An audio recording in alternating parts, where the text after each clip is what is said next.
Hi friends, welcome to Banvika Telugu vlogs. నేను మీ లావణ్య. బయటేమో వర్షం పడుతుంది. అలాంటప్పుడు ఇలా వేడి వేడి బజ్జీ వేసుకొని తింటే చాలా బాగుంటుంది కదా. బజ్జీలు వేడిగానే ఉన్నాయి, అలాగే కారంగా కూడా ఉన్నాయి. అందుకే తినలేకపోతున్నాను అనమాట. వేడి వేడి మిరపకాయలు కొంచెం ఘాటు ఉన్నాయి అనమాట. కొన్ని ఏమో చప్పగానే ఉన్నాయి. నేనేమో చూసుకోకుండా ఇంక అందులోనే కారం కలిపి అవి కూడా పెట్టేశాను కదా. అందుకని చెప్పేసి ఇంకా కొంచెం తింటుంటే మంటగా ఉంది. చెమటలు కూడా పోస్తున్నాయి కదా నాకైతే. ఈ బజ్జీ ప్రాసెస్ ఎలా ఏంటని చూద్దాం. అలాగే మీలో ఎంతమందికి మిరపకాయ బజ్జీ ఇష్టమో నాకు కామెంట్ చేయండి. మిరపకాయ చల్లగా ఉన్నప్పుడు ఇలా మిరపకాయ బజ్జీ కానీ పకోడీ కానీ తింటే చాలా బాగుంటుంది కదా. దీనికోసం నేను ఒక కప్పు శనగపిండిని అయితే తీసుకుంటున్నాను. ఒక కప్పు శనగపిండిని తీసుకుని అందులో కొంచెం సాల్ట్ వేసుకొని కలుపుకుంటున్నాను. ఇందులో ఇంకా ఎలాంటి పౌడర్స్ అయితే నేను కలపట్లేదు.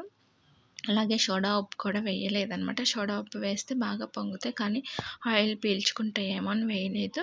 కొంచెం కొంచెం వాటర్ వేసుకుంటూ మనకి ఎలా కావాలో అలా కన్సిస్టెన్సీ వచ్చిందో లేదో చూసుకొని కలుపుకోండి. ఇక్కడైతే ఇది కలిపేసుకున్నాను.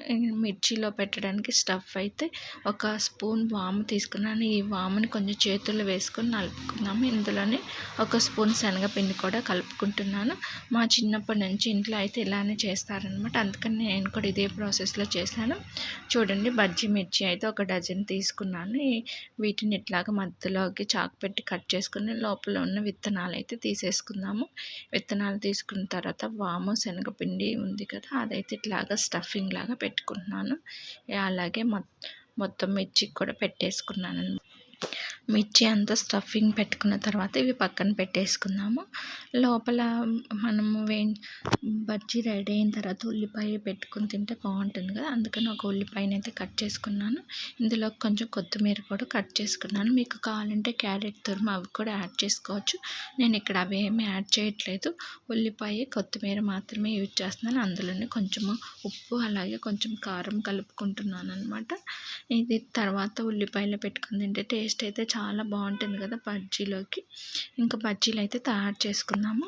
స్టవ్ వెలిగించుకొని స్టవ్ మీద బాండి పెట్టుకొని డీప్ ఫ్రైకి సరిపడా ఆయిల్ అయితే వేసుకుంటున్నాను. ఇక్కడ నేనైతే శనగ నూనె తీసుకుంటున్నాను.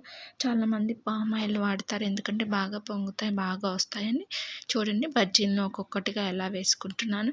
ఇవి ఏంటంటే ఒక్కొక్కటి ఒక్కొక్క సైజు ఉండటం వల్ల డిఫరెంట్గా వచ్చాయన్నమాట. కొన్ని ఏమో చిన్నగా ఉన్నాయి, కొన్ని ఏమో పొడవుగా ఉన్నాయన్నమాట. అందుకని ఇట్లా తోకలు అట్లా చాలా రకాలుగా వచ్చాయి బజ్జీలు అయితే.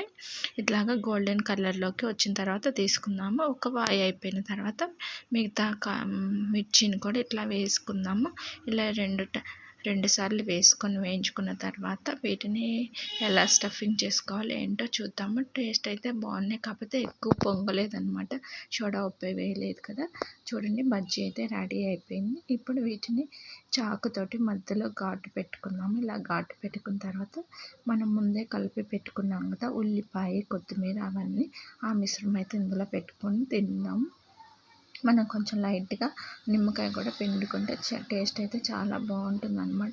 ఇందులో కావాలంటే పల్లీలు వేయించినవి అవి కూడా వేసుకోవచ్చు. టేస్ట్ అయితే బాగుంది, కాకపోతే కొంచెం కారంగా అయితే ఉన్నాయన్నమాట. వీడియో నచ్చితే లైక్